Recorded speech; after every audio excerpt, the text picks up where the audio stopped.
Bernie Kosar was a great quarterback, and he's with us now. Bernie, what up, how you doing? Good to see you. Bernie. Yeah, it's good to be here on a victory here, being 5-3. Bernie, we're a little disappointed because a couple of weeks ago you were with Taylor Swift, and now we expect you to be with another famous celebrity besides yourself every week. Oh, wow. Is that not going to keep up? Tyvis, man, you don't qualify? You know, it's actually like I went to the production meeting, and because I wanted to mention today with Veterans Day this Saturday, November 11th, I'm just coming from Travis Mills. The Travis Mills Foundation, and his friend and partner, Chris Miller.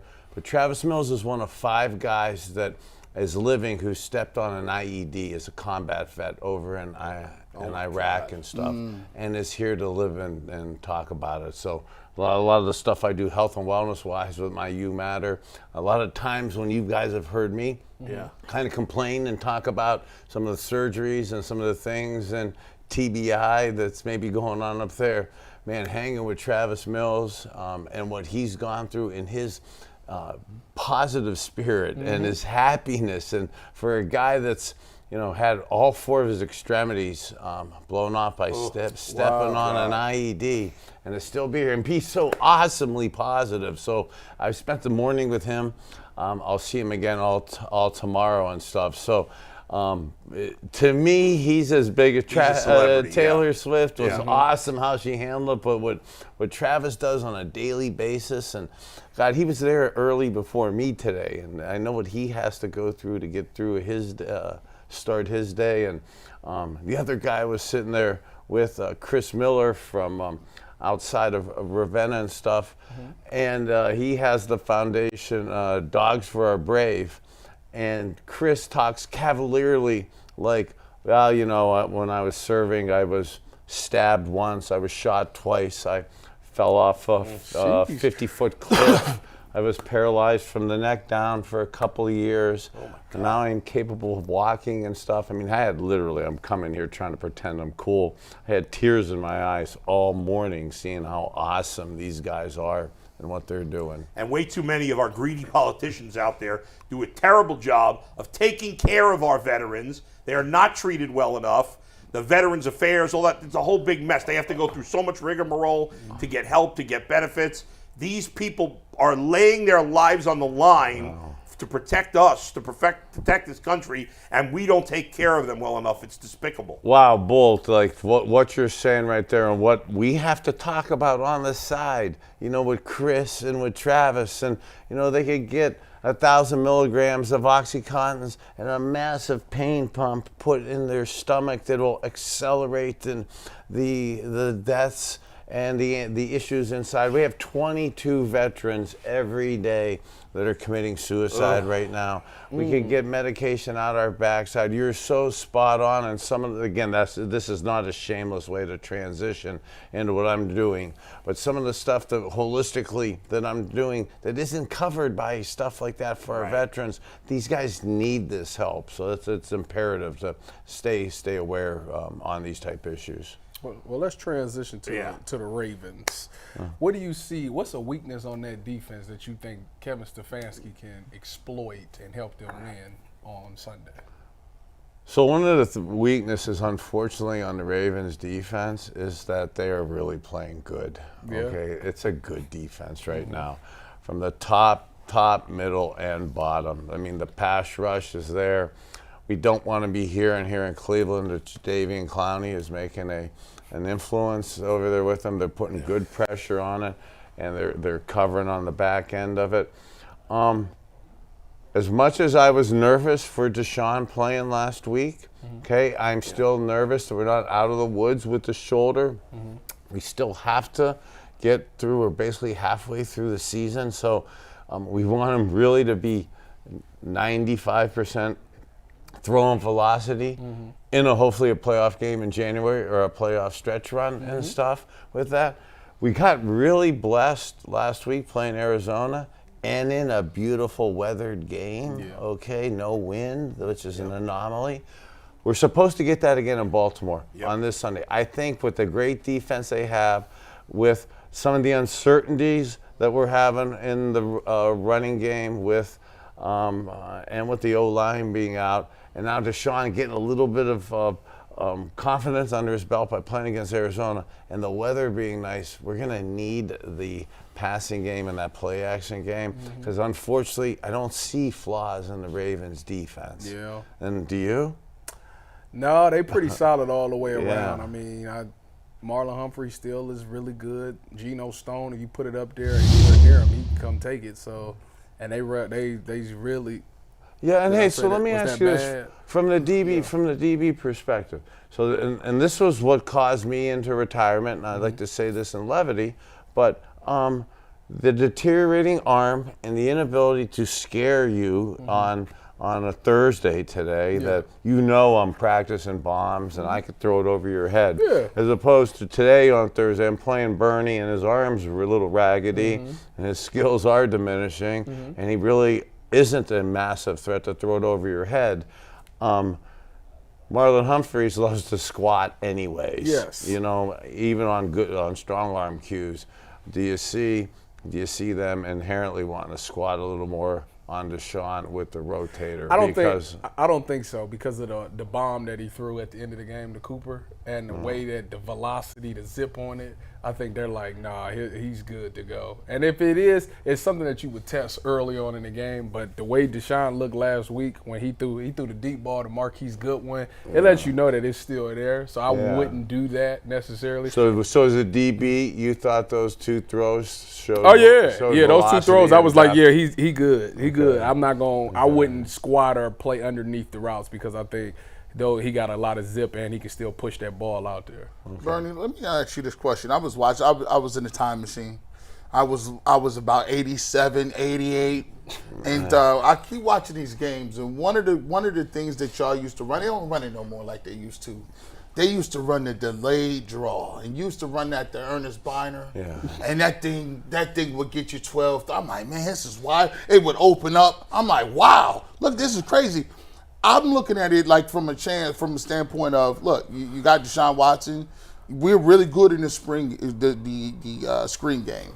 Why don't they run that play anymore? And is that could that be a mix up for an aggressive defense like the Ravens? Yeah, God, I'm thinking of the Manning cast in Monday night, and I'm watching the Manning cast, and Peyton was talking about Zach Wilson and zone defense, and how even though I know I want to hit the check down, and I'm ultimately answering the question on that draw, but you want to get those backers to expand and get wide and then check down to the back because you get them in space.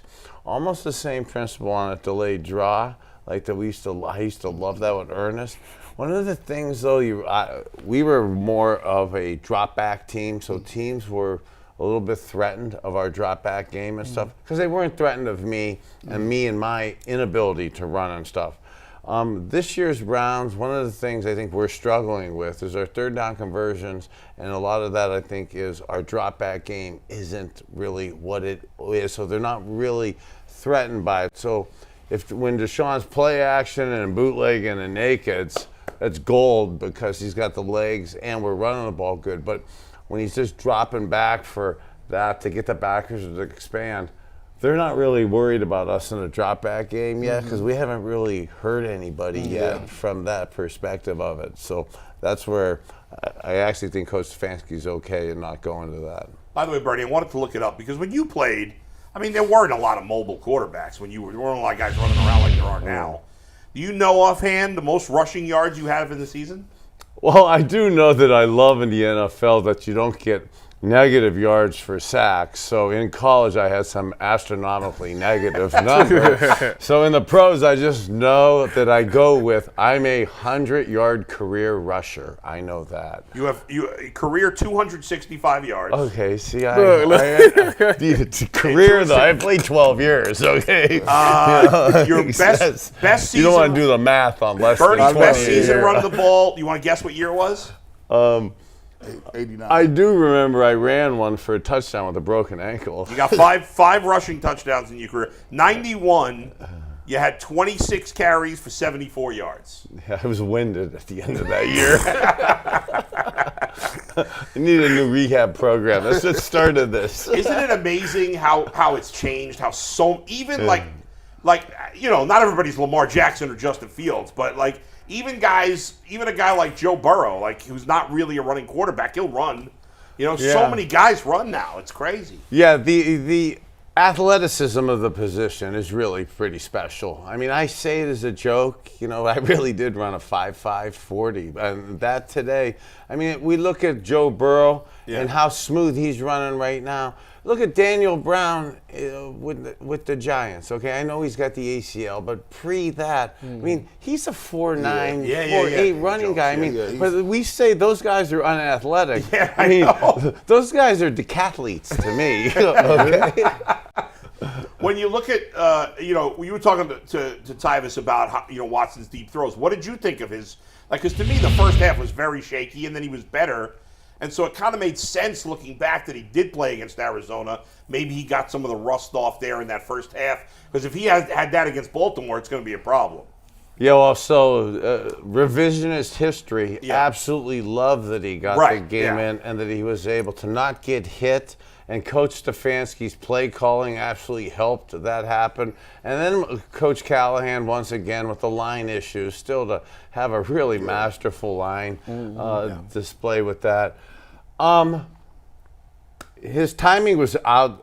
You could see as he got loose, it looked like his arm got better, but some of the stuff with accuracy that we were concerned with. And it's tight, even though it's a beautiful day, it's still 50 degrees. You loosen up at 11 o'clock, 11:30, then you sit in the locker room for 45 minutes. Then you got to come out at 1:10 and you want to be perfectly accurate on your short throws. And he was off a little bit on those first ones.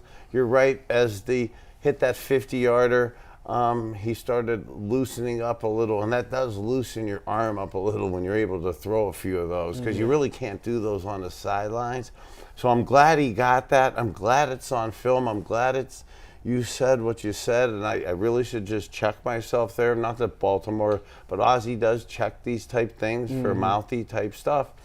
But his arm, and I was glad it was there, but you could tell it's not there. Right. And to be in a good position with a great protection, where you're able to step in and be in good position was it looked like he's close to 90-95%. I'd be nervous though under duress, right, and being able to get it more than 45 yards. He seemed to struggle when he had to throw on the run or throw like across his body.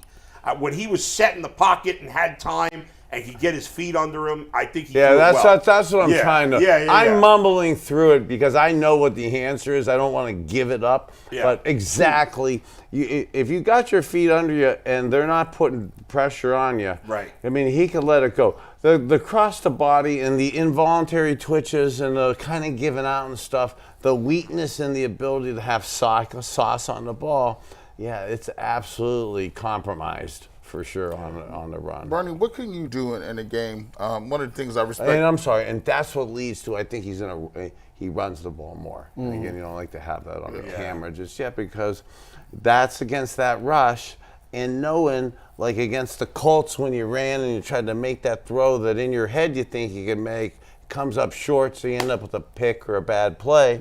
Now, because he's got the legs, I could see him running more, and I don't want Baltimore to know that. One thing I most admire about your game is the fact that you were able to do things pre-snap and play some mind games with the defense and get your team in the best play. When you don't have your, he's not 100%. He's still working some of the rust off. Are there some things he could do mentally in order to get his team into some good plays rather than just leaning on the physical? Yeah, great point. And yes, there's absolutely things you want to do. And he's smart. He's super smart enough now in the second year into this system to mentally be able to handle that. And again, I'm not Coach Callahan's marketing representative. Love, with the injuries and the duress that these guys are under, like how he keeps them playing that good and dominating an NFL team like that.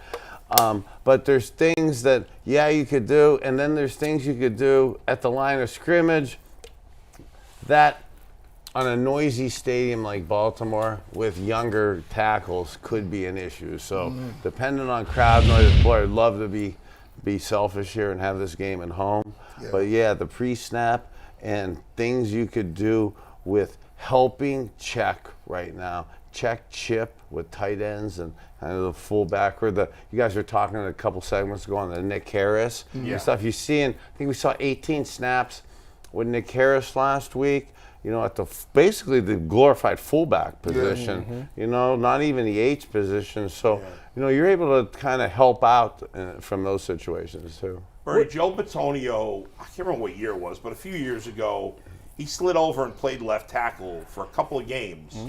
Obviously, it's not ideal, but you think they'll consider doing that? God, how about a shout out to Joel Bitonio? I mean, and I know he kind of lost that streak, and it was super quiet during it. But I don't know any inside information, and it's probably public information. I just didn't pay attention. But to have, I think, a scope surgery, and to be playing, 2 weeks later. And still to be playing, he looks great. He looks really good, but that didn't overly heal too. So to make that bounce out move now with guys, and again, not that it's easy at guard, but you're really on an island to tackle. And if his knee has to still be bothering him some. I mean, he's not going to complain. He's a tough guy.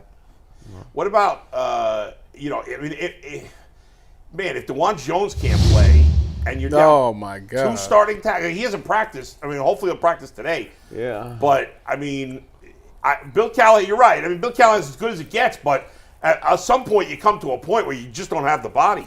Quick game. Yeah, and that's where I was with you on Marlon and the pass rush and Deshaun, and then knowing that, and they want to squat anyways. Quick game. They ain't going deep unless you at Max Pro. And hey, I may want to be positive and stuff too with it. So, but again, on the Bill Callahan love fest here, and again, how DeJuan Jones came out of nowhere and has played phenomenal this year. That we're actually massively disappointed that now he's not in. Right, that's true. A month ago, we were like, oh my God, who's DeJuan Jones? Yeah. But Hudson and stuff, I know people have been picking on him and stuff, but there were elements of him last year where we were saying, damn, okay, I'm okay with Hudson playing and stuff. So now we ain't seen him much lately. It's absolutely not optimal. Like, hell, we're going to Baltimore. Okay, nothing's optimal there. This is a premier Super Bowl contending team with Lamar Jackson having something to prove. So, this isn't the Arizona Cardinals game. How important is? I always wanted to ask a quarterback. How important is footwork? And what do you think of Deshaun's footwork when he's throwing the ball? So. You're coming to a guy who had the worst footwork, and not by choice. I mean, I wanted to. I'm just physically, again, I'm not trying to be self-deprecating. I'm physically challenged, so physically how I would get into certain spots, I wanted to have good mechanics and stuff. But I say that, but because Deshaun obviously has better athleticism and has better mechanics than me. But with confidence and belief in yourself, just like intelligence, comes your mechanics and footwork. And with the quarterback position, Deshaun's intelligence is absolutely there. But when you haven't played, like, last year we were talking, he came off of 700 days not playing, 11-game suspension.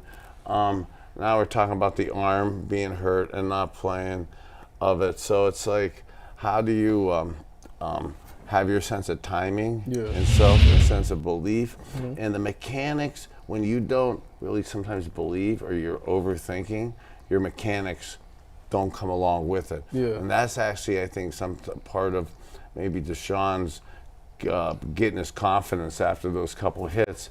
He started feeling a little more comfortable and confident in himself, and then his footwork got better. When his footwork got better, his throws and his accuracy got better. So there is a correlation with that. I've always wondered this. You know, we see sometimes, Amari Cooper is getting the boat or the lion's share of the targets. When you guys were playing, what went into what the progression was? Did you guys see certain defenses and say, okay, we want the progression to be on this defense? Yeah, my God, when they play 11 up like that, go, Amari, you're getting the rock. Like, don't even worry what the play call is. Webster, Slaughter, here it comes. You know it, DB, your D coordinator screwed you, man. You got problems right now, okay? It is coming. Yeah, it's amazing. And then for Amari to get that bomb, that was an 11 up. That was so beautiful to see that. Like, you aren't allowed to do that. We ain't seen You that are not right allowed to do that. Okay, that is a sign of disrespect. Okay, they stopped doing that to me, but year 10 in the league. It took me 2 years to figure it out. Okay, that is all day long. Yeah, and Amari's getting that. In today's NFL, you DBs are so nosy, you're creeping up, you're getting in the action and stuff, and then the reads don't matter. If Amari is your guy, and he's just consistently getting open, and the way and everybody knows we're throwing to him, but the way he's pressing technique and running routes, I feel like I'm working you as a DB here. But, trying to get your hips turned and stuff. So if we could pick up a little bit against the Ravens here, and because Harlan's going to be squatting, they're going to be wanting to make the big play.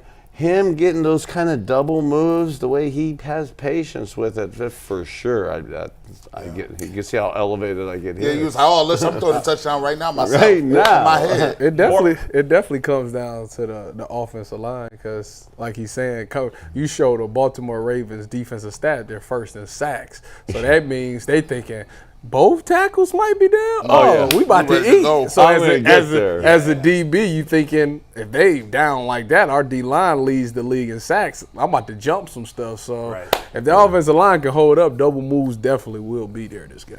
We got more of Bernie in a sec. Mike, let's go to you for a second here. Yeah, I got to get one last reading before we end the show, and our last for the day is courtesy of Jace Medical. Everyone should be empowered to care for themselves and their loved ones during the unexpected. That's why Jace Medical offers the Jace Case. The Jace Case provides 5 life-saving antibiotics for emergency use, giving you peace of mind so that you're not just hoping you have access to medication in an emergency. Jace Medical makes sure you have the proper medication in hand, and it's simple. They handle everything from the online evaluation to licensed pharmacy medication delivery and ongoing consultation and care so you don't get caught unprepared.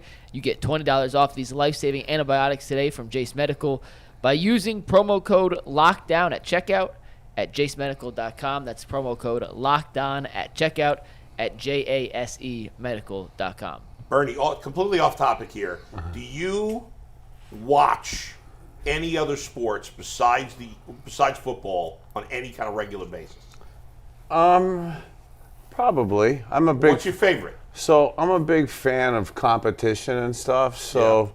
It'd probably be off the top of my head to narrow any one down. Probably wouldn't be fair because I like so many different sports and competitions. And as Mike was reading that kind of segment, I was kind of zoning out into, if you ask a sport, I saw good Dr. Innocent Njoku sitting in this seat the other day here with Njoku Strong and stuff. Yeah. And I actually want to check out some of those bodysuits and stuff. No, you don't. Yeah, I have.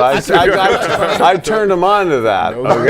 I turned them on to that during COVID and stuff. You didn't even know. He put them on. David Njoku, man, that guy is in great shape. Yeah, that's part of. God. I know why. We all started.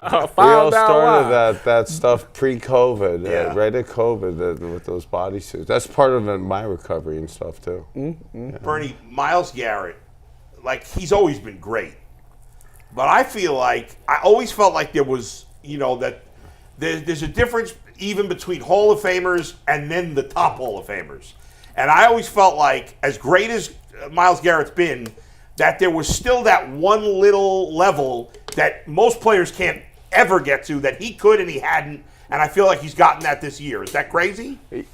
Or is that true?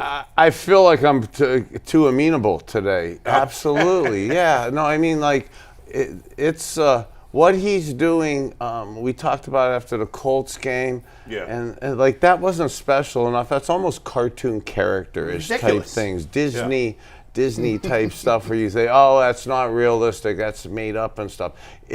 Again, it's not, I keep saying about myself and athleticism. In my little boy dreams, you don't even dream of making plays like that. And he makes them now start looking so matter of fact. Like last week, just whipping around the edge and grabbing the ball, then recovering a fumble. I mean, it's like it's almost forget each game he's making special plays. It's almost like every quarter. Yeah.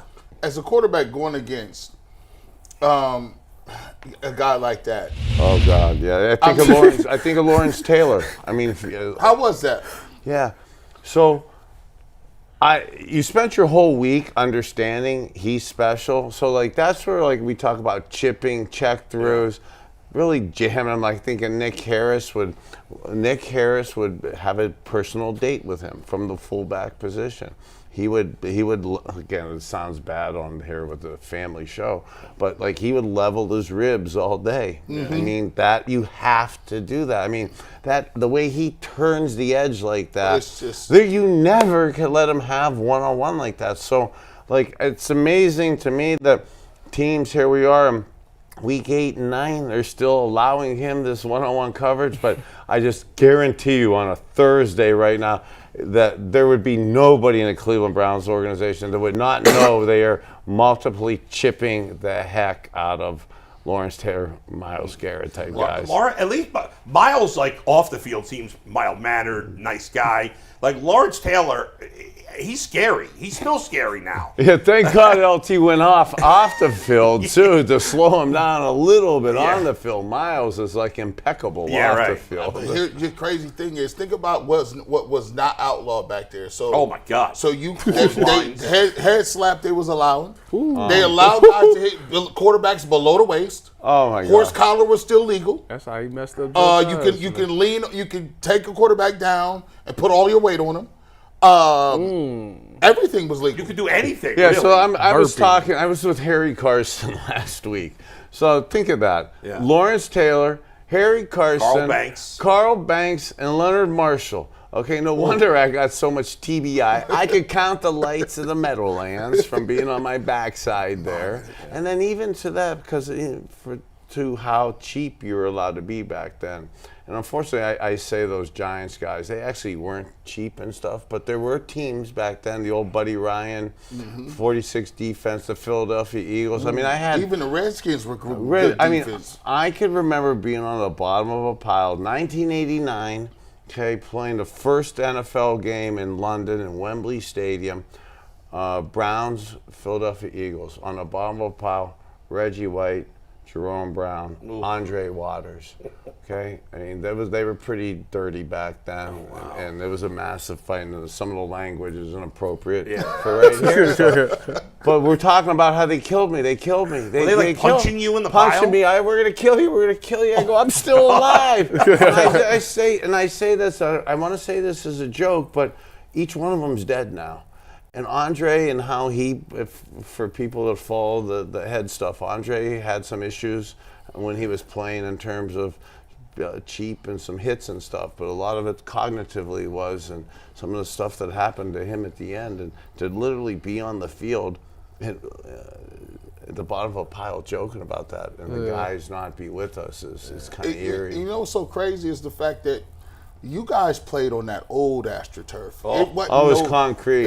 That's concrete up underneath there. It wasn't no field cushion, no nothing. It was, you went down. I was telling somebody I used to play at the old Akron Rubber Bowl, and you fall on the Rubber Bowl, and then you have a whole sleeve. You look up and you don't have any skin on your arm. You're like, yeah, I didn't know that people actually had that until I started playing football. I'm like, you got to know how to fall properly. Yeah, you got to fall properly. Like, you can't just dive. And how to dress up. That's why I ended up with my little spray relief.